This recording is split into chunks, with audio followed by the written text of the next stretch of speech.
नमस्कार दोस्तों, मेरा नाम है प्रवीण और आप देख रहे हैं पाविका फ्लड से इस चैनल को एक बार फिर से। तो आज मैं लेकर आपके लिए बहुत ही important topic again from the strength of material part 2 and this is the topic from the pressure vessel. जो आज का जो टॉपिक देख रहे हैं this is the problems on pressure vessel, यानी कि एक्चुअली जो ये प्रॉब्लम बेस्ड है चेंज इन वॉल्यूम पे। क्योंकि आपको मालूम होगा कि अगर कोई भी प्रेशर वेसल हो, भले वो स्पेरिकल हो, भले वो सिलेंड्रिकल हो या टोटली सिलेंड्रिकल हो, सिलेंड्रिकल के ऊपर कुछ हेड्स भी होते हैं, हेड्स अलग अलग टाइप के होते हैं, यानी कि मैं इस तरह की प्रेशर वेसल की बात कर रहा हूं। स्पेरिकल भी हो सकती है, सिलेंड्रिकल भी हो सकती है। ठीक है, आप देख रहे हैं कि जो ऊपर से हेड है वो फ्लैट है। और ये एक तीसरा केस है जो नॉर्मली इंडस्ट्रीज में आपको देखने को मिलेगी।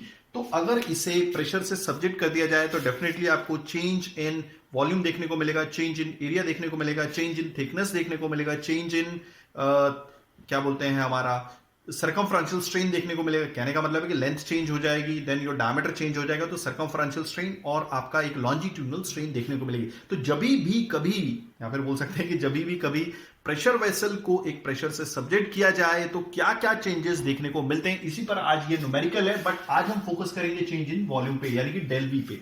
बट आगे बढ़ने से पहले अगर आपने मेरा चैनल सब्सक्राइब नहीं किया तो प्लीज आपसे बहुत बड़ी रिक्वेस्ट कि आप मेरा चैनल सब्सक्राइब कीजिए, लाइक एंड शेयर करना मत भूलिएगा, ताकि मैं ऐसी एजुकेशन वीडियोस आपके लिए हमेशा हर पल लेके आता हूं। और इसी वीडियो के डिस्क्रिप्शन बॉक्स में अगर आप देखेंगे तो आपको लिंक मिलेगा जहां से आप इसी चैप्टर, यानी कि जो हमारी प्लेलिस्ट का नाम है, या फिर बोल सकते हैं चैप्टर का नाम है डिजाइन ऑफ प्रेशर वेसल, या फिर प्रेशर वेसल सिंपली टाइप कर दीजिए पाविका फ्लड सीरीज में, आपको मिल जाएगा। वहां से आप तमाम यूनिवर्सिटी क्वेश्चन, सॉल्व क्वेश्चन सारे के सारे डाउनलोड कर सकते हैं और अपने फ्रेंड्स को सजेस्ट कर सकते हैं। ठीक है, और आए दिन काफी सारे कमेंट्स आते हैं कि सर आपकी वजह से फ्लड मैकेनिक्स, फ्लड मशीन से रिलेटेड बहुत सारे कमेंट्स आते हैं। फ्लड मशीन में बहुत अच्छे मार्क्स आए हैं, फ्लड मैकेनिक्स में भी। ठीक है, तो एक छोटी सी रिक्वेस्ट है, अगर आपको लगता है हमारी वजह से आपको कुछ बेनिफिट हुआ है तो प्लीज दिल खोल के आप डोनेट कीजिएगा। आपको जो भी ठीक ठाक अमाउंट लगे उसका भी लिंक डिस्क्रिप्शन बॉक्स में दे दिया गया है। ठीक है, तो चलिए इस क्वेश्चन को करते हैं अपनी नेटिव लैंग्वेज हिंदी में। इस क्वेश्चन को समझेंगे, साथ में लिखेंगे गिवन डेटा और बनाएंगे हम डायग्राम। क्योंकि आपको मालूम है ये जो न्यूमेरिकल है ज्यादातर 5 मार्क्स से ज्यादा ऊपर नहीं पूछा जाएगा। अगर आप एटलीस्ट इसका गिवन डेटा लिखते हैं या फिर डायग्राम बनाते हैं तो 1 मार्क्स तो आप पक्का कर लेते हैं। साथ में जो बाकी 4 मार्क्स है वो तो आप जैसे सॉल्व करेंगे प्रॉब्लम, साथ में हम देखेंगे यूनिट कन्वर्जन, क्योंकि काफी स्टूडेंट्स को यूनिट कन्वर्जन का प्रॉब्लम होता है। तो फिलहाल मैं ये मिटा देता हूं। ठीक है, ओके, तो अब हम देखते हैं इस क्वेश्चन। चलिए तो स्टार्ट करते हैं। हाँ, अभी क्या बोल रहा है, let me check everything is working fine. या ठीक है, a change in volume of a thin walled cylinder. ठीक है, एक क्या बोलते हैं, एक थिन वॉल्ड सिलेंडर है। ठीक है, अब ये नहीं बताया हुआ है कि इसके ऊपर जो यानी ये जो प्रेशर वेसल है, ठीक है तो ये प्रेशर वेसल है, बट ये है ऊपर से फ्लैट। काफी प्रेशर वेसल आपको इस तरह से भी दिखेंगी। ठीक है, कईयों में हेमिस्फेरिकल हेड होता है, कईयों में एलिप्सॉइडल हेड होता है, कईयों में टॉरीस्फेरिकल हेड होता है। वो डिपेंड करता है कि अंदर का प्रेशर किस हिसाब से है। ठीक है, अगर जैसा आपने देखा होगा कि आपके घरों में यानी कि मम्मी खाना बनाते हैं तो डेफिनेटली जो एलपीजी का सिलेंडर आता है, लिक्विफाइड पेट्रोलियम गैस का, ठीक है, वहां पे जो हेड यूज किया जाता है वो हेमीस्फेरिकल होता है, हेमीस्फेरिकल। ओके, और जो सबसे ज्यादा प्रेशर को विथस्टैंड करता है, यानी कि प्रेशर को झेल सकता है। ठीक है, फिलहाल इस क्वेश्चन में थिन वॉल्ड सिलेंडर दिया हुआ है। ओके, और कुछ बताया भी नहीं हुआ है, यानी कि सिंपल सिलेंड्रिकल वेसल, ठीक है, जिसके हेड जो है वो फ्लैट है। ओके, तो जो चेंज इन वॉल्यूम है एक पतले से थिन वॉल्ड सिलेंडर का, ठीक है, वो कितना है, पहले तो उसके बारे में क्या दिया हुआ है कि ये वो जो वेसल है, ओके, ये जो प्रेशर वेसल दी हुई है, सिलेंड्रिकल प्रेशर वेसल, वो कितनी लंबी है, दैट लॉन्ग इज कितनी लंबी है, 1200 mm। क्लियर हो गया। ओके, नेक्स्ट उसका डायमीटर कितना दिया हुआ है, 150 mm डायमीटर, इंटरनल डायमीटर। याद रखिएगा इन क्वेश्चंस में जब भी कभी डायमीटर दिया रहता है तो हमेशा जो क्या बोलते हैं प्रेशर वेसल को डिजाइन किया जाता है वो that is based on internal pressure. तो यहाँ पे इंटरनल प्रेशर मैं लिख लेता हूँ, इंटरनल डायमीटर दिया हुआ, सॉरी कितना दिया हुआ है, 150 mm। हो गया क्लियर, आगे बढ़ते हैं। चलिए 5 mm thickness. Okay, 5 mm thickness यानी कि T से डिनोट करूंगा। देखिए इसका डायमीटर दे दिया है, this is the internal diameter. हो गया, इसकी लेंथ दे दी गई है, दिस इज कितनी है, लेंथ। ओके, अब इसका जो थिकनेस है यानी कि ये दे दिया गया थिकनेस। हो गया क्लियर, तो thickness they have given 5 mm।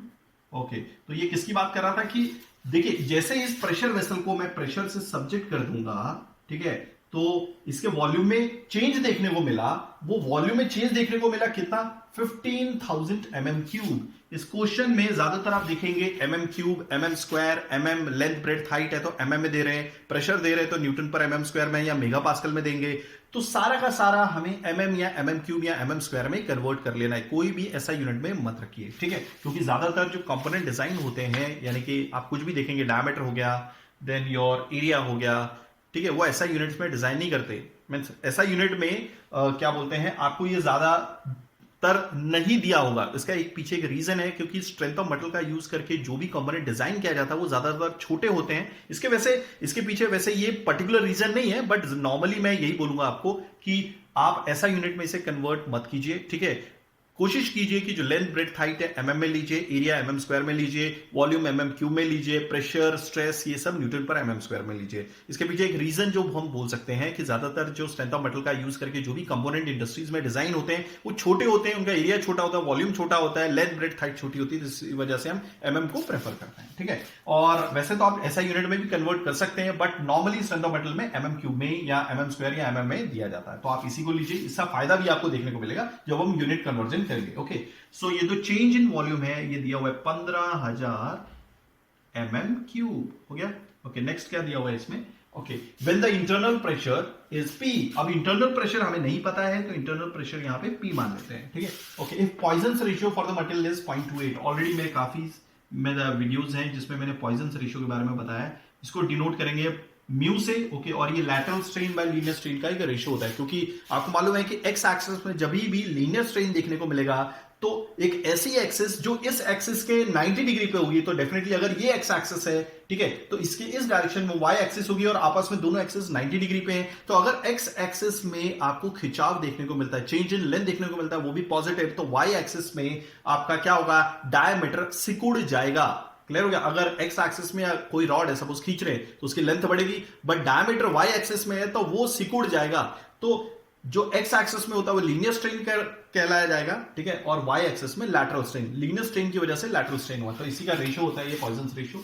ई की वैल्यू दी हुई है, ये क्या है आपके modulus of elasticity 210 GPa giga pascal, और कुछ दिया find the value of P, तो यहाँ पे बता दिया गया है P की वैल्यू ढूंढनी है, ठीक है, ओके। तो चलिए इस क्वेश्चन को हम मिटा देते हैं, ओके, ताकि हमारे पास थोड़ी सी स्पेस अवेलेबल हो जाए, ओके, ताकि सक्सेसफुली हम कर लें। अब आपको मालूम है कि मैंने ऑलरेडी करवाया हुआ एरिया स्ट्रेन, वॉल्यूमेट्रिक स्ट्रेन, अगर हमें ढूंढना है प्रेशर वेसल पे, मींस प्रेशर वेसल में कितना चेंज आया है उसके वॉल्यूम में, तो सिलेंड्रिकल प्रेशर वेसल के लिए जो फॉर्मूला निकल के आता है PD/4TE, ओके, इंटू 5-4 म्यू, ये कुछ इस तरह का फॉर्मूला है जो मैंने ऑलरेडी डेराइव किया हुआ है। जो हमारी हेडिंग थी उसमें आप देख सकते हैं, change in change in dimensions of a pressure vessel when subjected to internal pressure, यानी कि कौन कौन से डायमेंशंस में चेंज आता है, और उसी में एक पर्टिकुलर सब टॉपिक है change in volume, okay, of a pressure vessel when subjected to internal pressure. उसमें ये फॉर्मूला हमने डेराइव किया हुआ है, ठीक है, ओके। तो अगर मुझे डेल वी चाहिए यानी कि चेंज इन वॉल्यूम चाहिए, फिलहाल तो देखिए हमें दिया हुआ है ये एक फॉर्मूला है, ठीक है, इसका यूज करके हमें इंटरनल प्रेशर निकालना है। तो सबसे पहले मैं क्या करूंगा, ठीक है, क्या करूंगा कि मुझे अगर P चाहिए तो मैं यहां से जो भी मटेरियल है, मतलब यहां पे जो भी डेटा है वो सारा का सारा यहां ट्रांसफर कर दूंगा, ठीक है। तो ये डेल वी अपॉन वी यहीं पे रहने दीजिए, कोई प्रॉब्लम नहीं है। 4 को मैं, क्योंकि P यहां पर है, P मेरे को पता करना है, 4TE यहां पे ले लूंगा, ओके, और नीचे क्या है, डायमीटर नीचे आ जाएगा, okay, then this is 5-4 mu, हो गया क्लियर। चलिए इक्वल टू P रह गया, ओके। अब ये इंटरनल प्रेशर निकालना बहुत आसान है। चेंज इन वॉल्यूम कितना है, दिस इज 1500 mm³, साथ में हम यूनिट भी देख लेंगे इसकी, ओके, इंटू 4 इंटू थिकनेस कितनी है हमारी 5 mm, यहां पे लिख देता हूं, okay. E modulus of elasticity, याद रखिएगा 210 GPa। देखिए इसको हम सिंपल फॉर्म में, मैंने क्या बोला था कि अगर मॉडुलस ऑफ इलास्टिसिटी, शायद मैंने नहीं बोला होगा, प्रेशर देन स्ट्रेस या फिर कुछ भी अदर वैल्यू, सपोज ई की वैल्यू दी है, मेगा पास्कल की वैल्यू दी है, तो आपको हमेशा न्यूटन पर mm² में कन्वर्ट करना है, ठीक है। तो यहां पर GPa दिया हुआ है तो इसको हम कन्वर्ट करते हैं 210 GPa means giga means 10⁹ pascal.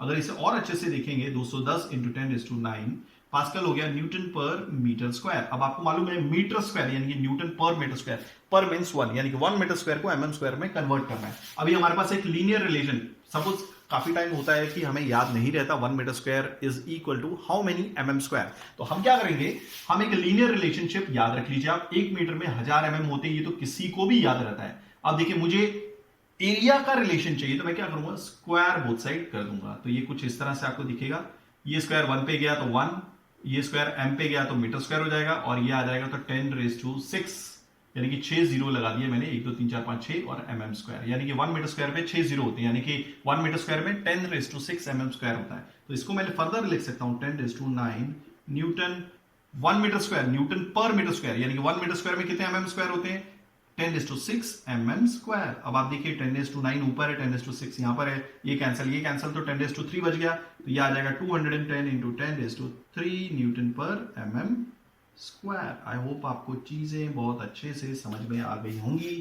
तो अब हम क्या करेंगे, ई की वैल्यू पुट कर देंगे, 210 इंटू 10�3 या 1000 लिख लीजिए। ओके, वी वॉल्यूमेट्रिक, वॉल्यूम कितना है याद रखिएगा, सिलेंडर का वॉल्यूम क्या होता है, pi D square into H या एल, क्योंकि आपको मालूम है पाई आर स्क्वायर एच हमारा फॉर्मूला होता है वॉल्यूम ऑफ सिलेंडर। तो in terms of diameter pi into radius को अगर मैं डायमीटर के टर्म्स में लिखूंगा तो pi D square, D internal diameter 150, तो ये काम करता हूं, इसको स्क्वायर कर देता हूं, पाई डी स्क्वायर बाय 4 तो नीचे आएगा तो पलट के ये ऊपर आ जाएगा।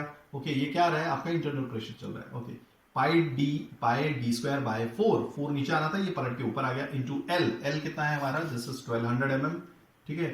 ओके, ये हो गया इंटू ये वी वॉल्यूम हो गया complete, diameter is 150। Okay, 5 minus 4 mu. Okay, mu की वैल्यू क्या है, दैट इज 0.28। अगर आप इसे पूरा सॉल्व करेंगे तो आपको जो प्रेशर मिलेगा, this is coming up to be कितना है, 5.1 न्यूटन पर mm स्क्वायर। अब यूनिट भी देख लेते हैं आई कैसी होगी, ठीक है। अब देखिए जैसे जैसे फॉर्मूला है वैसे वैसे इसकी यूनिट डालिए, ठीक है। यहाँ पे डाल देता हूं, change in volume mm cube में था, ठीक है। ओके, 4 की कोई यूनिट नहीं है, नंबर है टी, थिकनेस क्या है, थिकनेस mm में था, ठीक है, यहाँ पे लिख दिया। ई की वैल्यू कितनी थी, न्यूटन पर mm स्क्वायर में, ठीक है।